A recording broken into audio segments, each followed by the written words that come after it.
All right, so let's start this broadcast with some breaking inputs that have just come in, where Russia has resumed strikes on Ukraine. It has struck multiple residential buildings across Kiev, and Ukraine has said that it launched a mass ballistic missile and drone attack on the capital overnight. And at least about 3 people are reported to be injured. The strikes are part of a larger attack on Ukrainian cities, including those located hundreds of kilometers from the front lines. Dozens of missiles and hundreds of drones were reported over Ukraine's night sky in the eastern city of Kharkiv. 2 people were reportedly wounded by Russian shelling.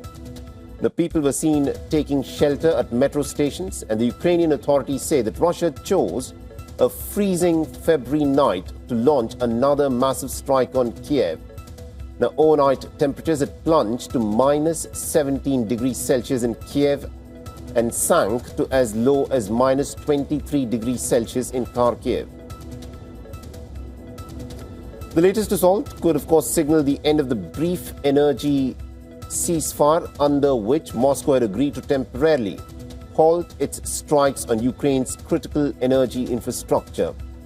The American President Donald Trump had said on Thursday that the Russian President Vladimir Putin had agreed to stop striking Kiev and various towns in this bitter cold winter. So this, of course, is the latest bit of information that has come in, where there are reports of missiles and drones being used in the latest round of attacks on Kiev and other cities in Ukraine. Remember, this has come after Donald Trump had announced that Russia had agreed for a brief winter respite, where Russia had agreed to not fire on Ukraine's critical energy infrastructure. There have been reports of widespread power outages in Ukraine because of the reported attacks on Ukraine's power grid and other energy infrastructure.